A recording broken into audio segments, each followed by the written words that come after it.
Bem, nessa aula de hoje, da disciplina de Fundamentos de Macroeconomia, nós vamos dar continuidade ao estudo que estávamos fazendo sobre crescimento econômico.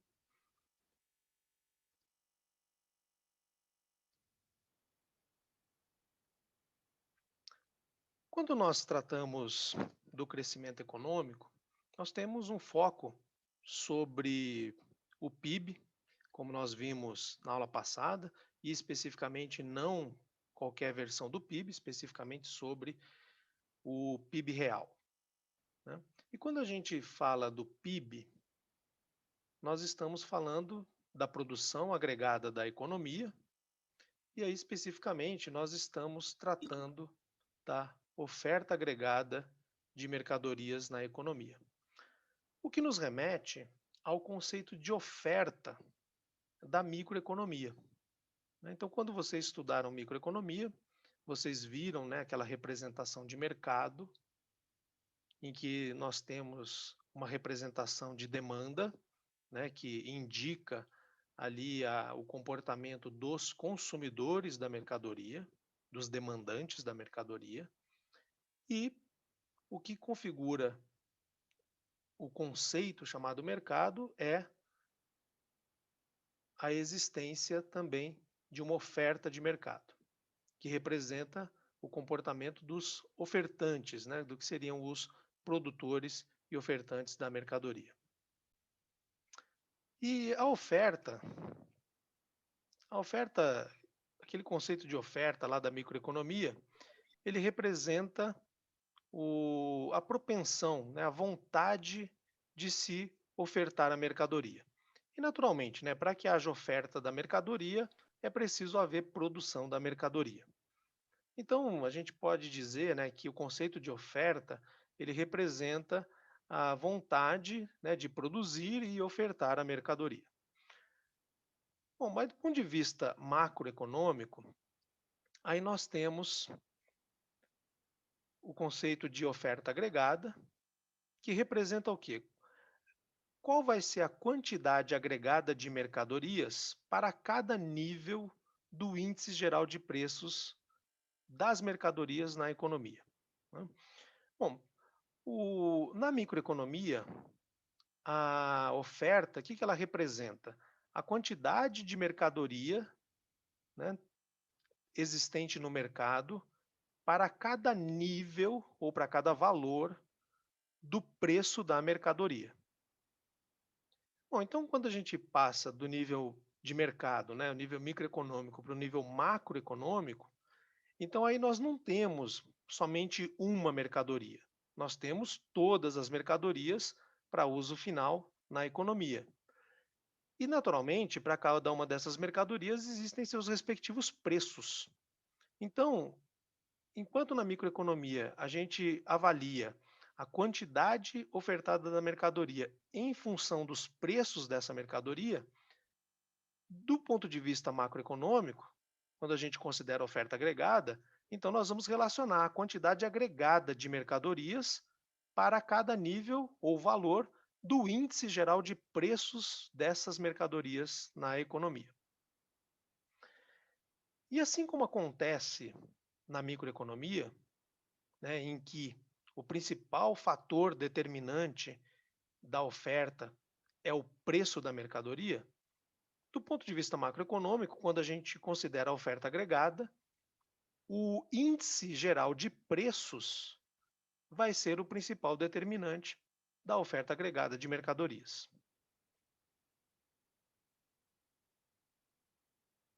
E assim como na microeconomia, quando a gente considera a oferta agregada, vale a chamada lei da oferta, que expressa uma relação direta ou positiva entre os preços e a oferta da mercadoria. Do ponto de vista macroeconômico, seria então uma relação direta, uma relação positiva entre o índice geral de preços e a oferta agregada de mercadorias. E a lei da oferta, o que ela nos diz, né? Que ceteris paribus, Quando nós temos um aumento do índice geral de preços, esse aumento do índice geral de preços vai induzir, vai provocar, vai causar um aumento da oferta agregada de mercadorias.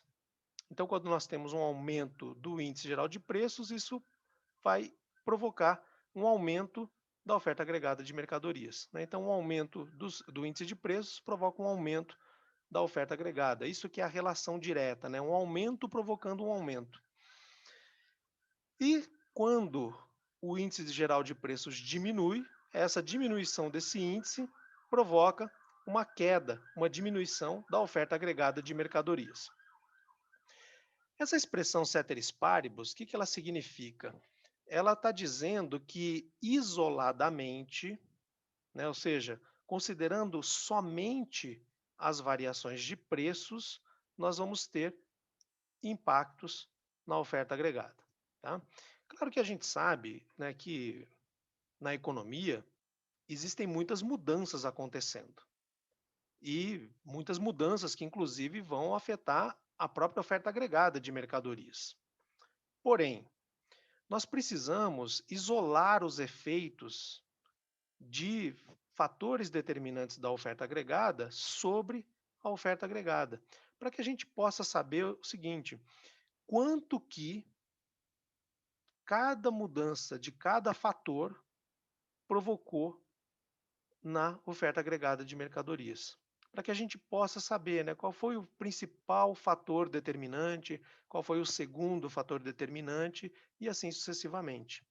Né? Porque o efeito final na oferta agregada nós vemos.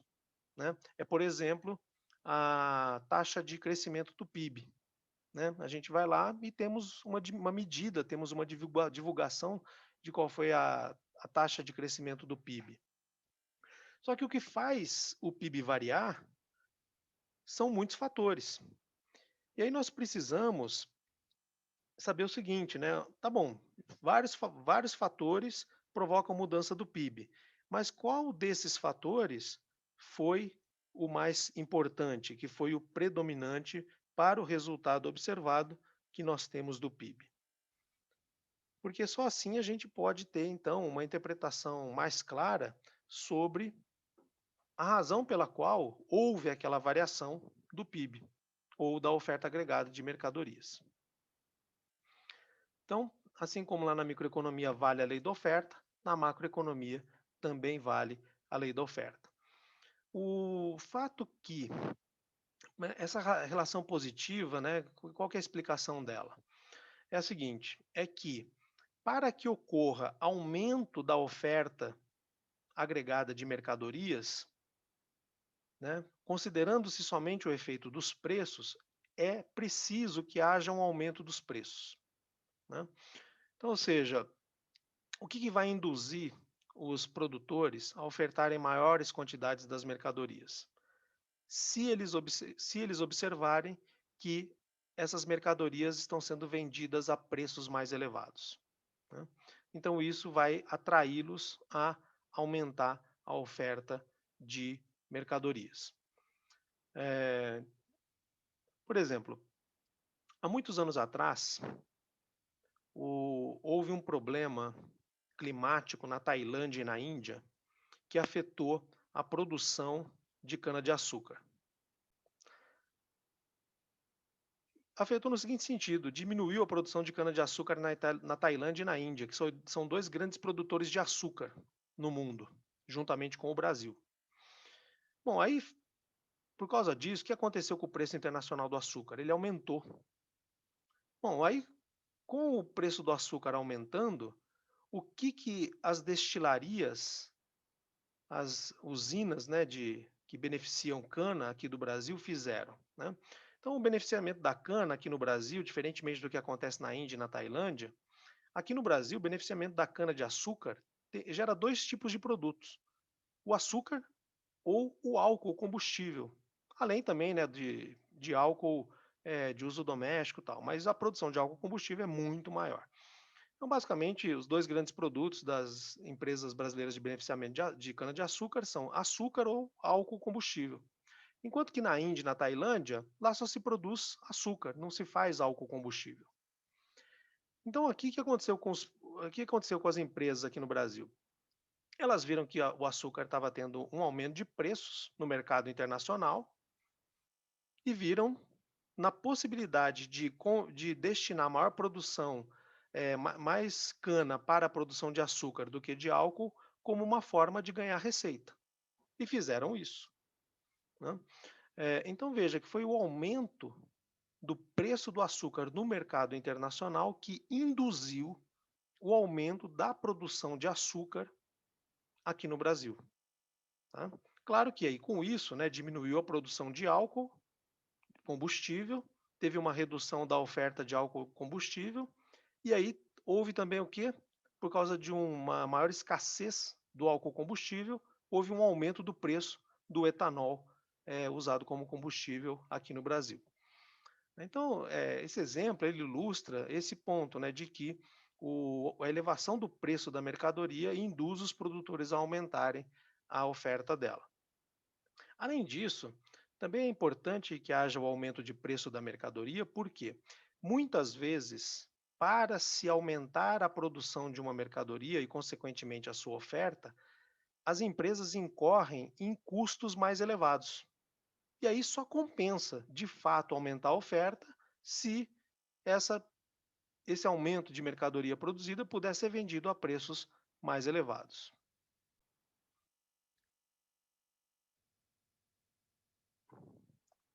E o importante que a gente precisa se focar é que a gente, né, vamos relacionar a oferta ou a produção agregada com o PIB, né? Então, quando a gente disser que estamos falando do PIB, isso significa que estamos falando da produção ou da oferta agregada de mercadorias na economia. Vamos entendê-los como sinônimos. E, em função de todas essas características, né, nós vamos ter a seguinte representação da curva de oferta agregada da economia. Então, nós vamos representar aqui num eixo horizontal a quantidade agregada de mercadorias, né, ou simplesmente o PIB real. No eixo vertical, nós vamos representar o índice geral de preços. E como nós temos uma relação positiva entre o índice, a quantidade agregada de mercadorias, ou o PIB real, e o índice geral de preços, então a curva de oferta agregada vai ser representada desta forma. Repara que é muito semelhante com a representação de oferta da microeconomia, né? Efetivamente é o mesmo conceito é, adaptado aqui para a macroeconomia. Só que lá na micro, o que nós temos? Só o preço da própria mercadoria. Aqui nós precisamos ter o índice geral de preços. Na micro, nós temos a quantidade transacionada da mercadoria no mercado. E aqui nós precisamos ter a quantidade de todas as mercadorias, né, de uso final. E lá na micro nós temos a oferta só da mercadoria, aqui nós temos a oferta de todas as mercadorias, tá, que constitui a chamada oferta agregada.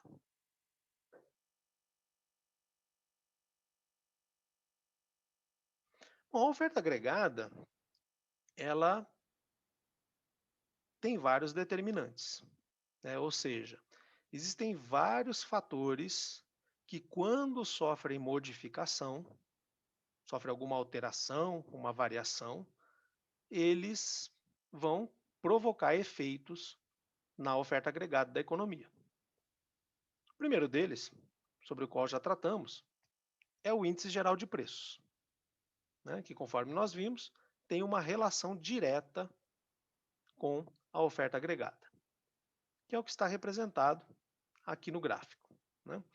Então, esse gráfico ele vai representar para a gente as interações entre o índice geral de preços e o PIB real, né? Ele só dá para a gente representar essa relação do PIB real com o índice geral de preços. O gráfico não é capaz de mostrar a relação diretamente com as outros ou com os outros fatores determinantes, né? Porque aqui nós temos uma situação bidimensional, né? Então nós temos aqui o PIB real, né?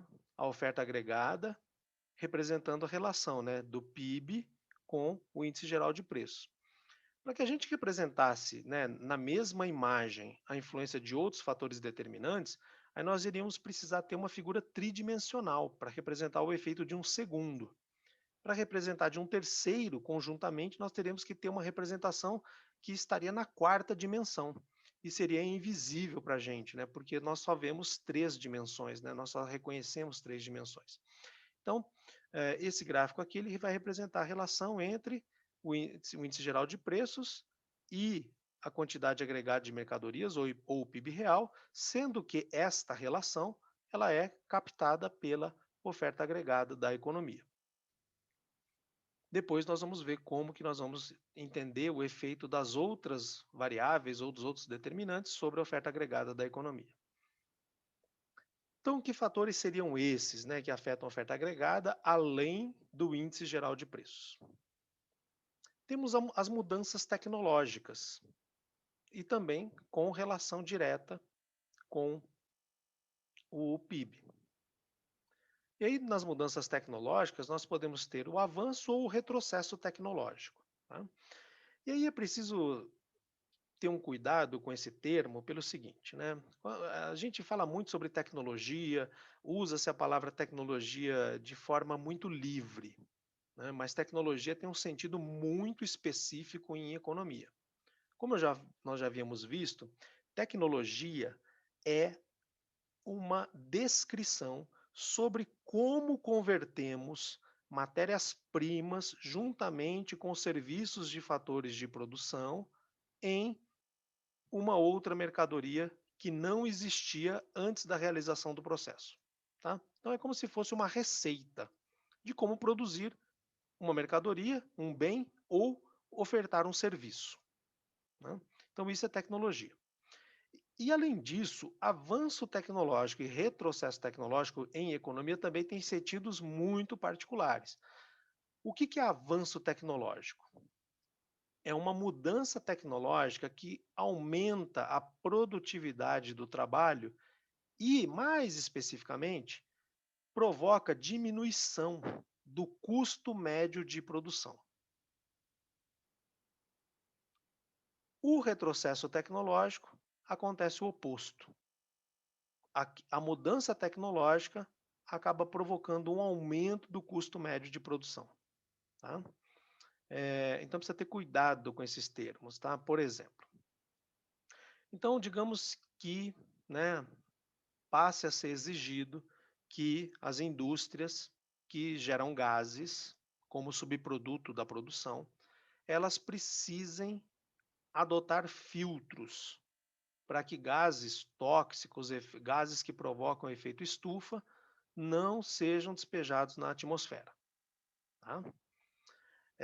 Isso é bom do ponto de vista ambiental?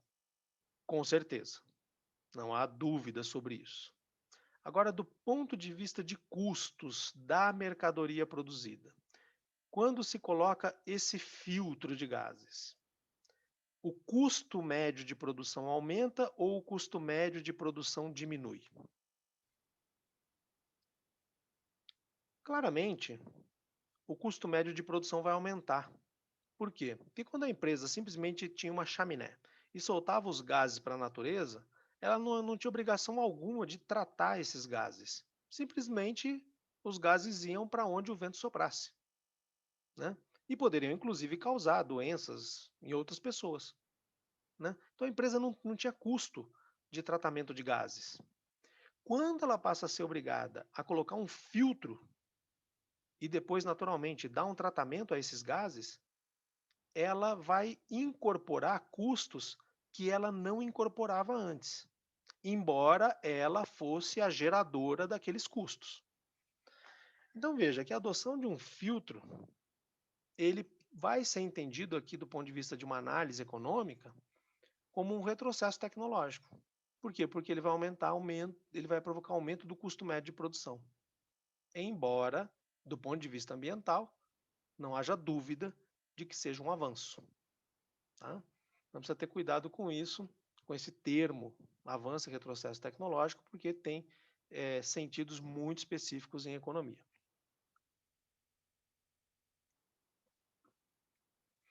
E isso não quer dizer, não envolve não envolve nenhum julgamento de valor se é bom ou ruim, tá? A gente está olhando para critérios muito objetivos, né? Se existe um aumento de custo médio ou se existe uma redução de custo médio, tá? Pô, claro que quando a gente pensa sobre outros critérios, a gente vai ter avaliações diferentes, tá? Isso explica, em parte, né, porque se vocês acompanharem as rodadas de negociação internacionais sobre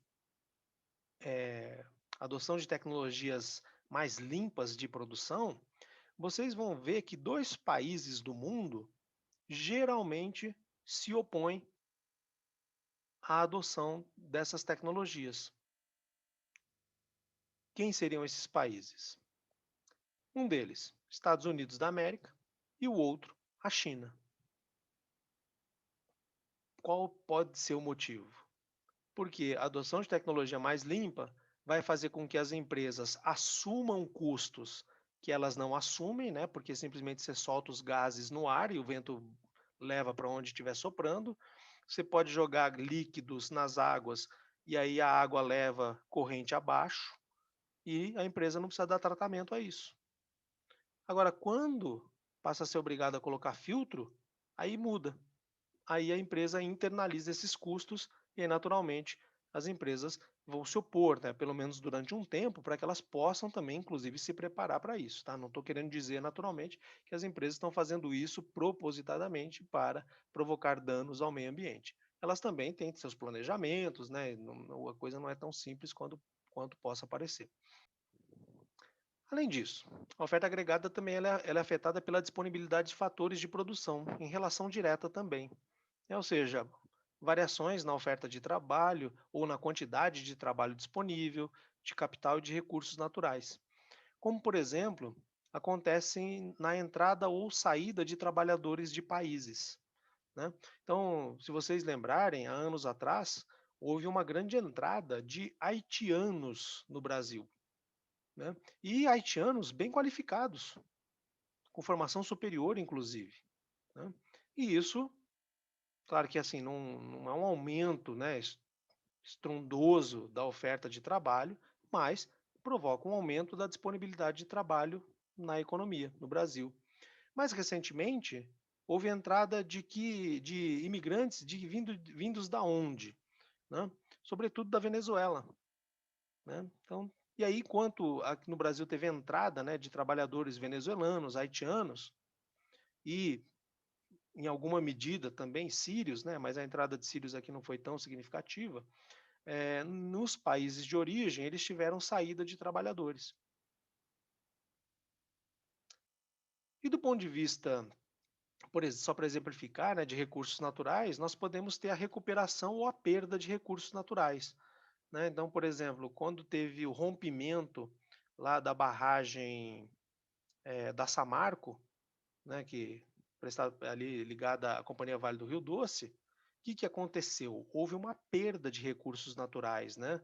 Porque uma vasta extensão de terra que foi que caracterizou o caminho da lama até chegar no Rio Doce, né? Toda aquela área que era usada para agricultura e pecuária, por exemplo, ela foi perdida. E também foi perdido o quê? A potabilidade da água do Rio Doce, né? Muitas populações ribeirinhas, muitas cidades que utilizavam a água do Rio Doce para consumo ficaram sem esses recursos. Né? O pessoal que vivia de pesca ficou sem esses recursos. Então, isso naturalmente provoca uma mudança na oferta agregada de mercadorias, é, né, do ponto de vista da perda. Claro que quando ocorre a recuperação dessas áreas, né, então nós temos ali um aumento da disponibilidade de recursos naturais. E ainda nós podemos ter o quê? Choques, que podem decorrer de fatores econômicos ou não, tá? Que também apresentam uma relação direta com a oferta agregada, ou seja, choques positivos vão provocar aumento da oferta agregada de mercadorias, enquanto que choques negativos, mais comumente chamado de adversos, eles vão provocar redução da oferta agregada de mercadorias. E aí, só para exemplificar o que poderiam ser esses choques, né? Então, por exemplo, comportamentos do clima do ponto de vista favorável, né, afetando sobretudo o setor agrícola, né? Então, vocês já devem ter ouvido falar o termo, né? Teve uma super safra agrícola ou teve uma quebra da safra agrícola. Quando acontecem esses eventos, né, de super safras ou de quebra de safra, geralmente o que aconteceu foi um comportamento climático favorável quando tem a super safra e, desfavorável quando tem a quebra da safra agrícola. Tá? E temos, né, um exemplo claríssimo, né, da pandemia, como um choque adverso sobre a oferta agregada da economia.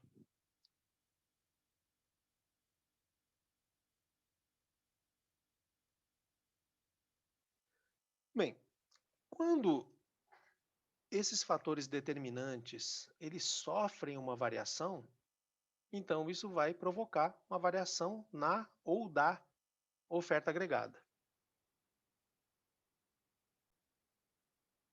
Então, quando a gente vai fazer uma avaliação de uma mudança na oferta agregada da economia, a gente vai adotar o que se chama de análise ceteris paribus. Tá? Que é essa análise ceteris paribus? Então, a gente admite, né, dada a variação de um dos determinantes, nós vamos assumir que os outros determinantes permaneceram constantes. Tá? É claro que a gente sabe que existem muitos efeitos acontecendo ao mesmo tempo. Só que se a gente não conseguir isolar a influência de cada fator determinante, a força de influência de cada fator determinante, a gente não vai saber qual foi a principal causa de uma mudança observada na oferta agregada de mercadorias. A gente não vai saber se, por exemplo, a mudança de um fator determinante simplesmente gerou efeitos muito pequenos sobre a oferta agregada, enquanto o outro gerou efeitos muito grandes.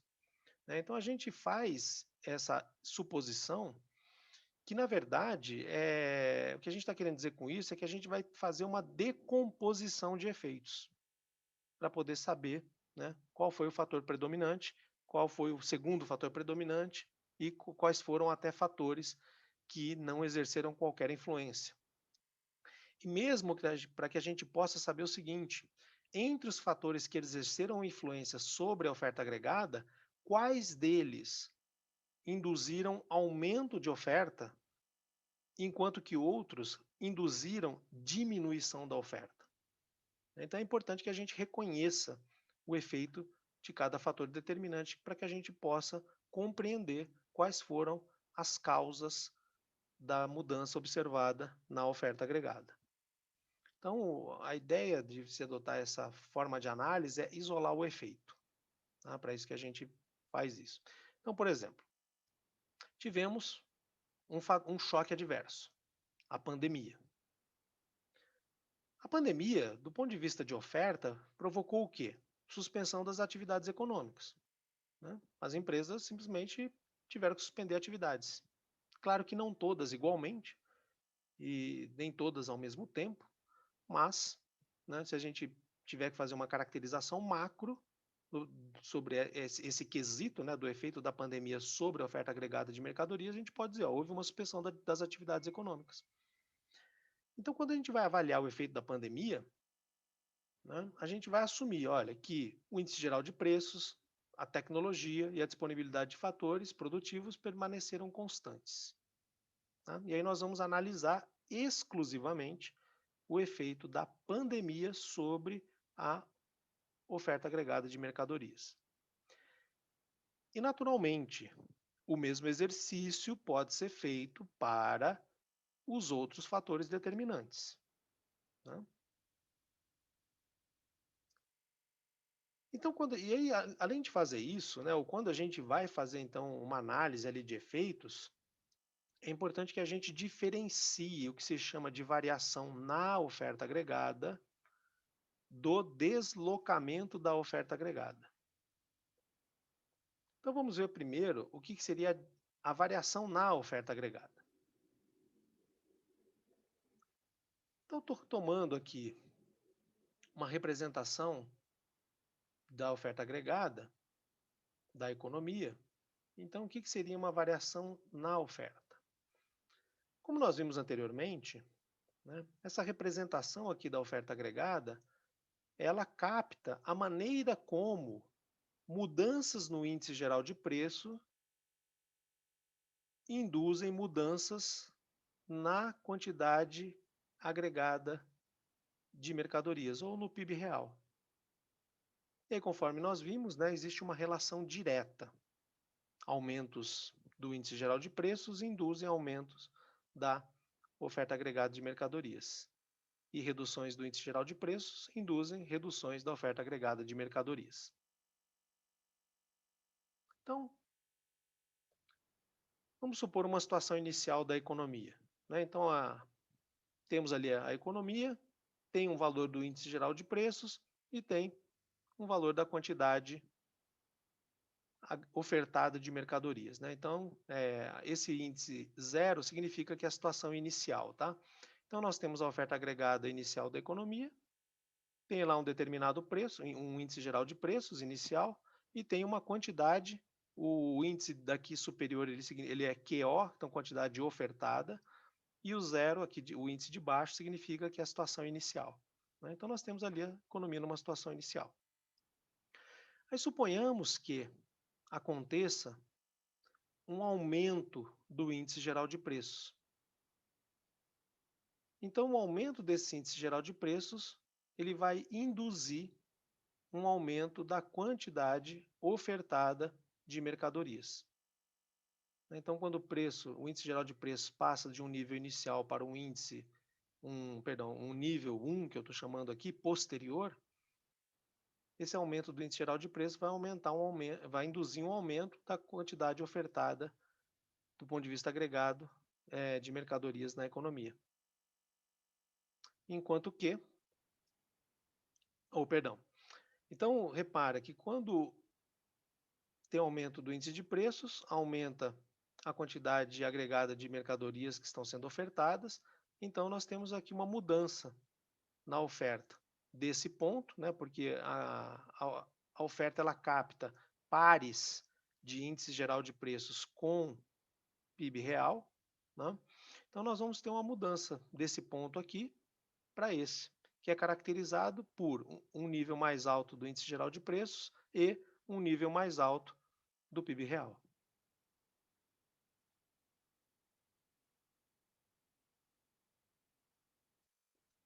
Como a relação é direta, quando acontece uma redução do índice geral de preços, né? Então esse barateamento generalizado das mercadorias vai fazer com que ocorra uma redução da quantidade agregada ofertada de mercadorias. Então a economia vai passar, né, desse ponto de oferta inicial, P0, Q0, vai passar para essa outra situação, caracterizada por um índice geral de preços com nível mais baixo, menor, e uma quantidade ofertada agregada de mercadorias também menor. Então, isso aqui, ou seja, quando nós temos mudanças no índice geral de preços, nós vamos ter então a chamada variação na oferta agregada. Por quê?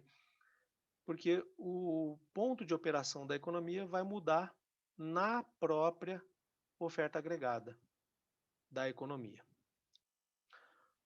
O que é diferente de quando acontecem variações, né, aumentos ou diminuições, dos ou nos outros fatores determinantes da oferta agregada. Então, se a gente considerar uma situação inicial da economia, né, em que nós temos aqui a oferta agregada inicial da economia, né, caracterizando relações entre o índice geral de preços e o PIB real.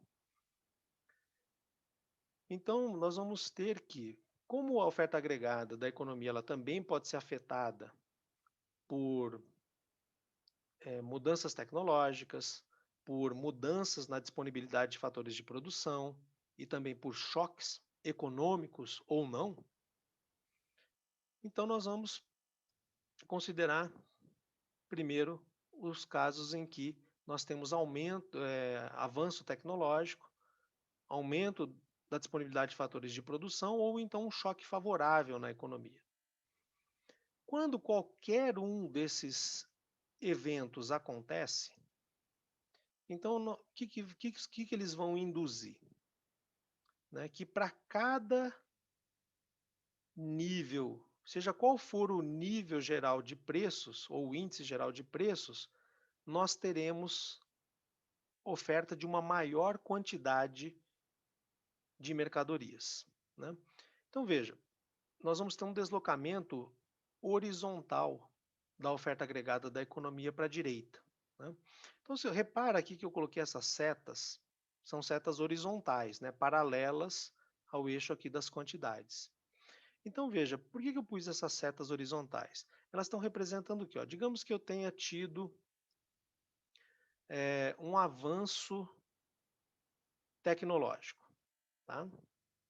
Avanço tecnológico significa que eu posso produzir cada unidade da mercadoria com um custo mais baixo. Bom, então quer dizer também o seguinte, né, que se eu gastar o mesmo que eu gastava antes do avanço tecnológico, eu consigo produzir uma maior quantidade da mercadoria, mesmo que o preço dela fique o mesmo. Né? Então, esse movimento horizontal aqui ó, das setas está significando o seguinte, ó, o índice geral de preços ficou o mesmo. Né? Porque quando eu me movimento horizontalmente, eu estou sempre em relação ao mesmo índice geral de preços. Tá? Vamos pensar num choque favorável, né? Que, por exemplo, pode ter natureza econômica. Né? Ocorre uma reforma tributária caracterizada por uma redução dos tributos sobre produção.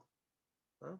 Então, também, você tira tributo da produção, o custo de produção vai diminuir, então o custo médio de produção vai diminuir. Então quer dizer que se a gente continuar gastando a mesma quantidade que gastava, o mesmo valor que gastava antes, em termos de custos, nós vamos poder produzir uma maior quantidade de mercadorias.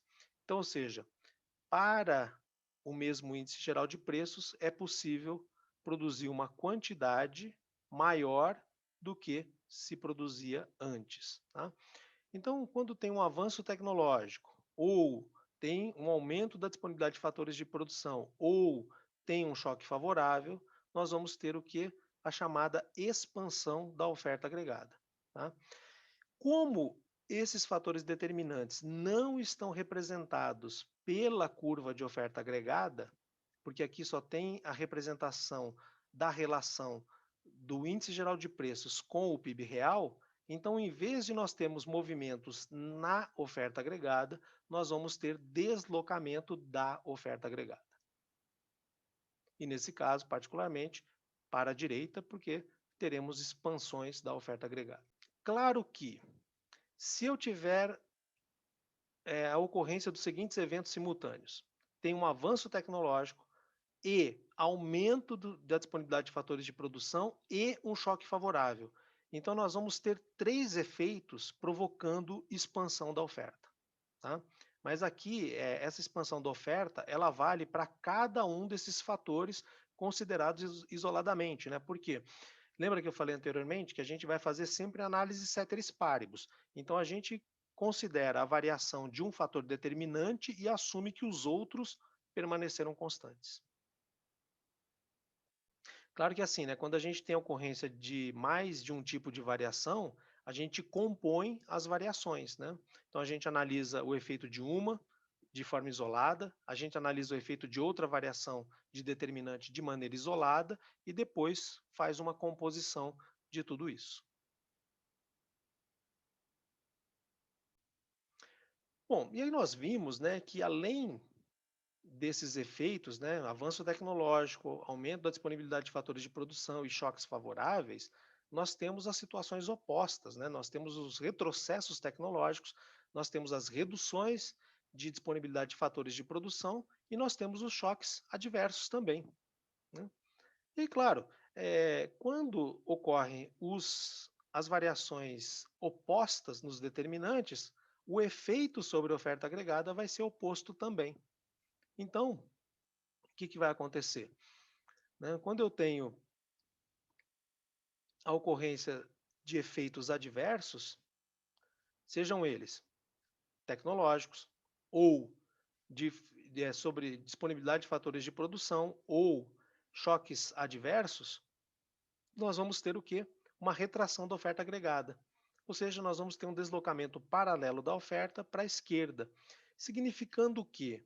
Que para o mesmo nível de preços, né, então aqui olhando na horizontal, estou no mesmo nível de preços, para o mesmo nível de preços e para o mesmo comportamento, para um comportamento inalterado dos outros fatores de produção, eu vou ter uma produção menor e, consequentemente, uma oferta agregada menor de mercadorias. Tá? Então, vamos pensar, por exemplo, o caso da pandemia. Né? A pandemia é claramente um choque adverso. Bom, e por que a gente pode dizer que é um choque adverso? Né? Na verdade, choque adverso é uma qualificação, né? Adverso é uma qualificação, um adjetivo. Vamos pensar sobre o que a pandemia provocou sobre a oferta de mercadorias, né? Sobre a produção de mercadorias. A pandemia impôs suspensão de atividades. Suspensão de atividades significa o quê? Produzir menos. Né? Você não vai produzir quanto produzia antes, a produção vai diminuir. Então, mesmo que o preço da mercadoria tenha ficado o mesmo, as empresas simplesmente estão produzindo menos do ponto de vista agregado da economia. Tá?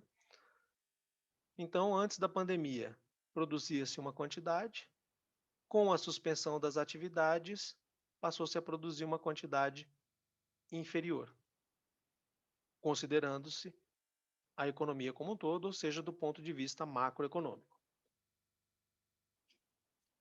Claro que, do ponto de vista microeconômico e setorial, temos efeitos diferentes da pandemia, né? Então, tem setores que foram muito mais afetados do que outros, né? Você pega, por exemplo, um setor que foi, na verdade, ele foi afetado positivamente. É incrível isso, né? Mas tem um setor da economia que cresceu no período da pandemia. O setor financeiro. O setor financeiro apresentou crescimento. E como que apresentou crescimento? Ué, porque como é um setor com alto conteúdo tecnológico, do ponto de vista de informação e acesso, as atividades basicamente puderam ser mantidas, apesar da suspensão das atividades em loco, porque as pessoas puderam trabalhar de suas residências. Os canais, né, de uso bancário pela internet continuaram funcionando, os serviços de caixa automático continuaram funcionando, né? Então foi um setor que basicamente sofreu muito pouco com a pandemia do ponto de vista de produção. Tá? Claro que as pessoas envolvidas sofrem mais, né? Mas na produção sofre pouco. A agricultura também sofreu pouco, né? Mas já a indústria sofreu mais, serviços muito mais. Né? Mas quando a gente olha do ponto de vista agregado da economia, a gente vê que a pandemia, que é um choque adverso, e adverso por quê? Porque provocou uma redução da produção agregada da economia. É assim que a gente vai ver esses efeitos. Agora tem uma questão que é bom a gente pensar, né, embora só para a gente entender, né, por que a oferta agregada tem ali uma inclinação que pode ser maior ou menor. A inclinação da oferta agregada da economia está associada ao que se chama nível de utilização da capacidade produtiva instalada. Tá? O que é isso? Isso aqui a medida é feita dessa forma. Você pega ali a quantidade que foi produzida pela empresa e divide pela quantidade máxima que a empresa pode produzir.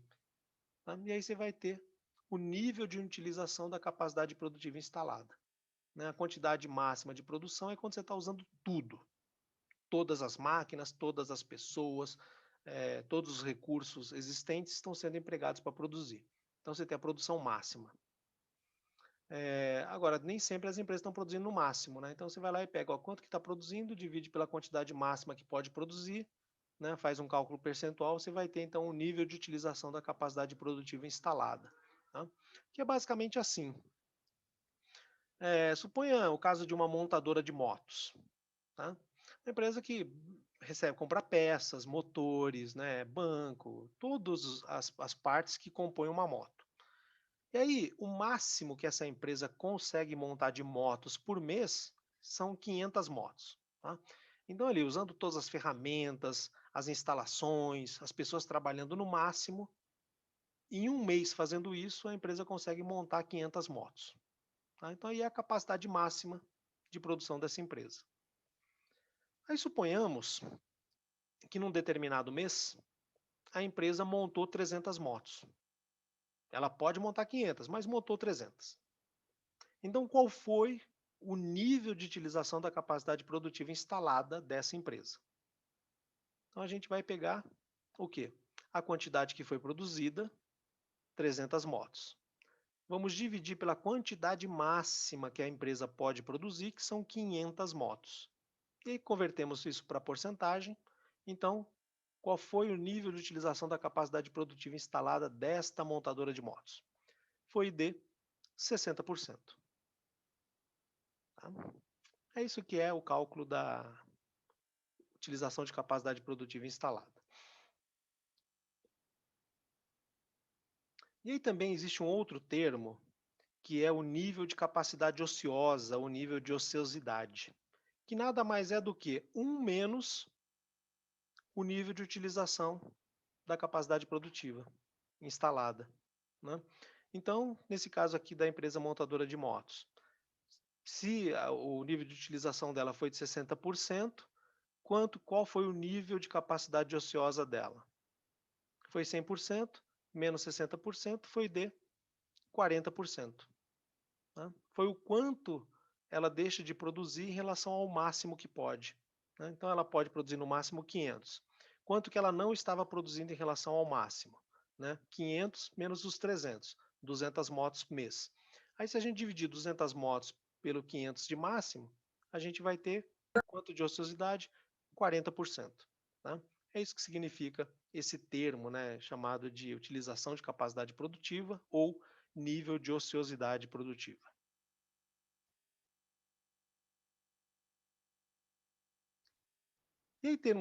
E aí esse grau de uso da capacidade produtiva vai influenciar o, a inclinação da oferta agregada da seguinte forma, né? Quando não houver qualquer uso da capacidade produtiva, a oferta agregada vai ser horizontal, né? Isso aqui é o seguinte, nada está sendo produzido, tá?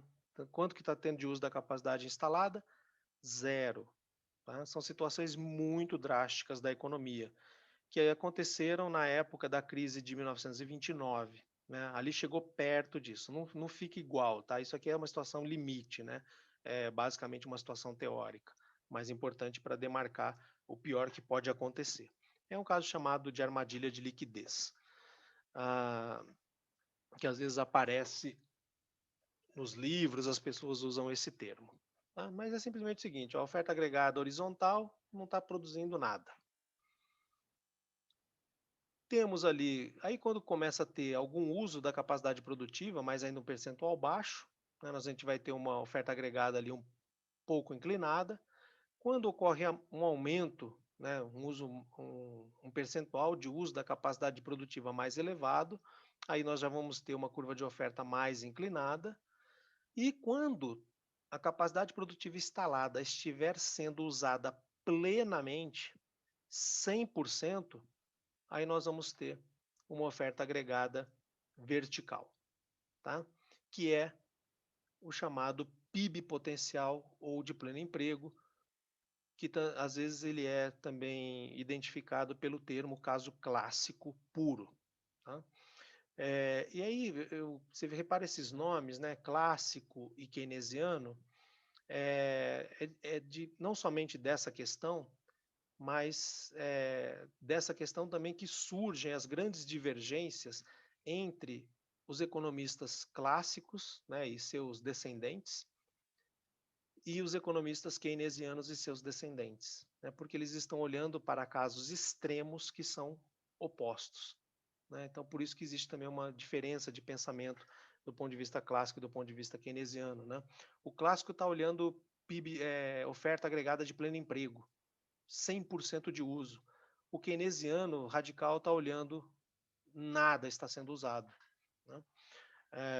Então, por isso que também surgem alguns debates muito intensos nessa área. Bom, mas qual será que deve ser a situação mais comum da economia? Então, aqui, não existem muitas medidas, tá, de uso de capacidade produtiva instalada, mas existem algumas, né? Por exemplo, essa aqui que é feita pela Confederação Nacional da Indústria e tem também a da Fundação Getúlio Vargas, né? Aqui eu só vou mostrar a capacidade instalada da indústria, né? Então eu estou pegando os dados ali do IPEA Data, que é a base de dados do IPEA, do Instituto de Pesquisa Econômica Aplicada, que é o braço de pesquisa do Ministério do Planejamento, tá? E aí repara, aqui esse gráfico ele está mostrando qual é o nível de utilização da capacidade instalada na indústria. Olha que interessante, né? Oscila ali ao redor dos 80%, né? Temos aqui alguma queda no período ali, né, da turbulência no governo da ex-presidente Dilma, né, período do impeachment e tal, mas você vê, não cai muito. Pandemia, né, abriu aqui a queda mais acentuada, foi para 66,5%, passa uns meses da pandemia, chegamos aqui no final do ano, ali na média histórica de 80%, chegando e estamos aqui, entramos em janeiro de 2021 a 79%, né? Então, repara que para a indústria, o efeito foi muito pequeno, né, sobre a utilização da capacidade produtiva, né, apesar de, né, da sensação que a gente possa ter, né, porque a indústria sofre pouco por causa dessas questões de atividade, né, muita mecanização, né, muita distância entre as máquinas, entre as pessoas, tal. O serviço já sai mais prejudicado. Você repara, então a gente pode considerar que a situação mais comum é de termos uma oferta agregada com bastante inclinação, tá? Nem chegando mais próximo aqui do caso clássico, né, do vertical, do que o caso keynesiano da oferta horizontal.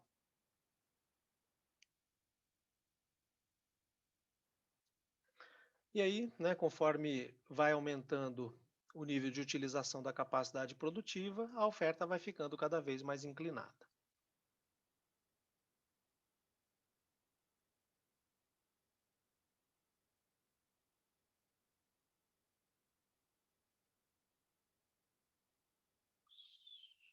Bom, aí feitas essas considerações, né, vamos dar uma olhada ali sobre o que aconteceu com o PIB de 2020. E aí, para isso, a gente precisa se impor, queria que a gente pensasse sobre duas coisas. Uma delas é a variação nominal do PIB, né?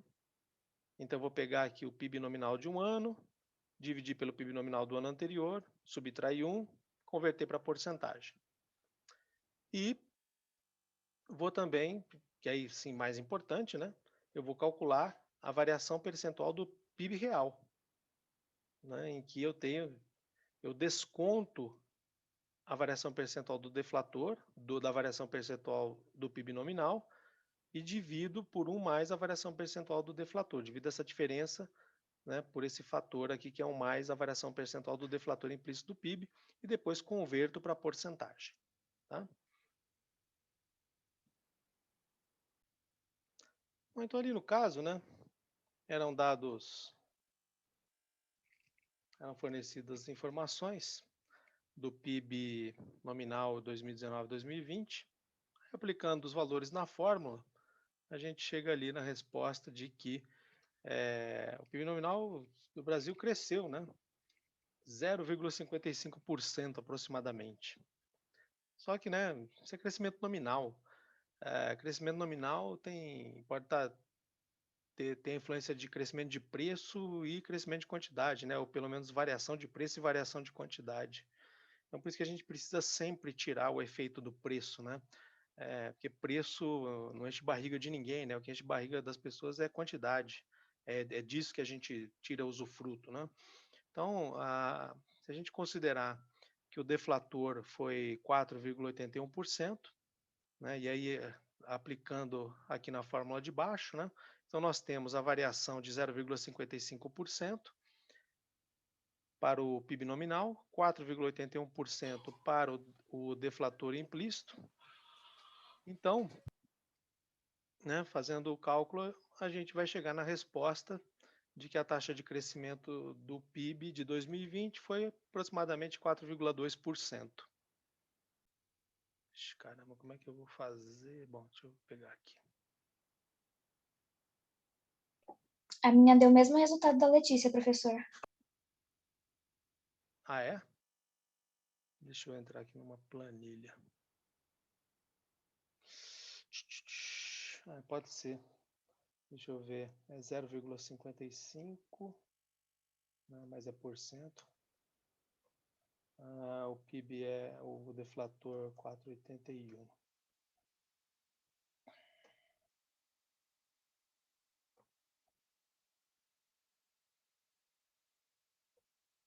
Variação do PIB nominal menos a variação do deflator dividido por 1 mais a variação do deflator. Ah, tá.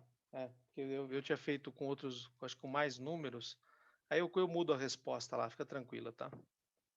É isso, 4,1% aproximadamente.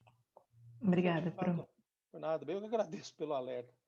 Às vezes eu faço a contas no Excel, eu acabo usando mais casa. Tranquilo, eu dou os pontos aí nesse caso.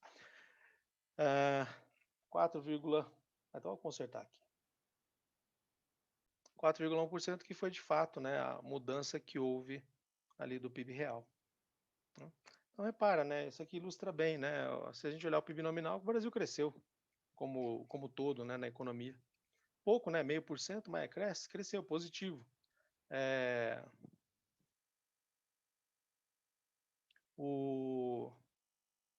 Você faz assim, ó, Felipe, você põe 0,0055 aqui, 0,0481 aqui, né? E aqui embaixo 1,0481. Tem que sempre passar para decimal, né?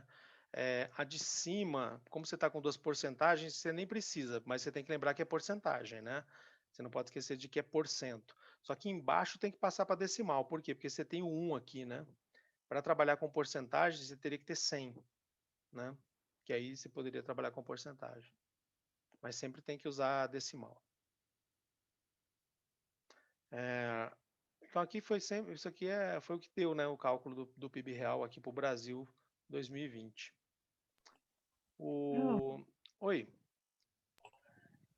Aí só para terminar aqui a aula, né, pra vocês terem uma ideia para onde a gente vai, né, prioritariamente, aqui na nossa disciplina.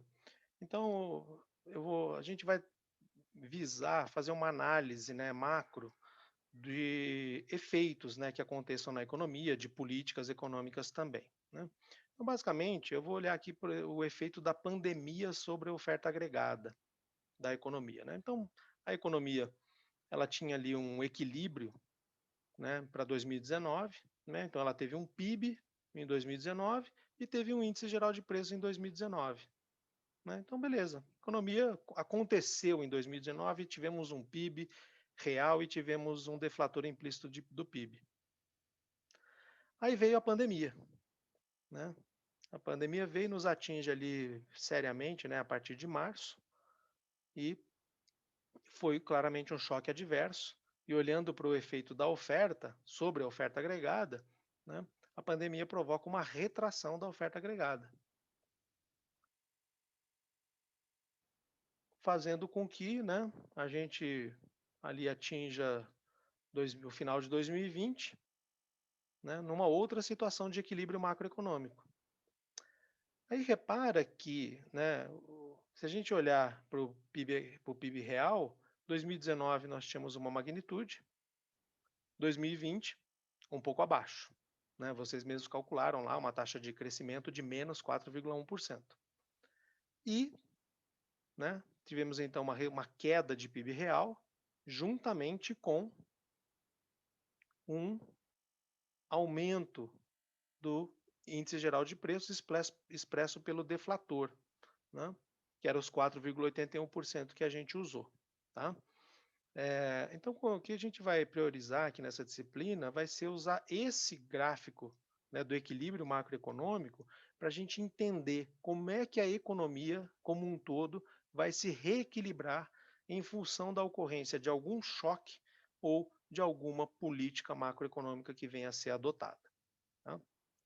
Claro que aqui eu só reportei o efeito do choque da pandemia sobre a oferta, né? Então, claramente sabemos, né, que provocou suspensão das atividades. Só que a gente sabe outra coisa da pandemia, né? A pandemia, ao ter provocado a suspensão das atividades, fez com que também as empresas reduzissem remunerações e desempregassem pessoas, né? Ou seja, o efeito na produção provoca um efeito no emprego. E o emprego, para muitas pessoas, para a maioria das pessoas, é a principal fonte de renda. Uma parcela muito pequena da população tem como fonte de renda o patrimônio. Então, naturalmente, quando as pessoas perderam o emprego por causa da suspensão das atividades, elas tiveram uma queda de renda. E ao terem uma queda de renda, elas vão diminuir consumo. E consumo não faz parte da oferta, faz parte do que? Da demanda agregada da economia. Então, nós vamos ter efeitos consequentes também sobre a demanda agregada, porém, essas questões relativas à demanda agregada a gente vai estudar a partir da semana que vem, tá?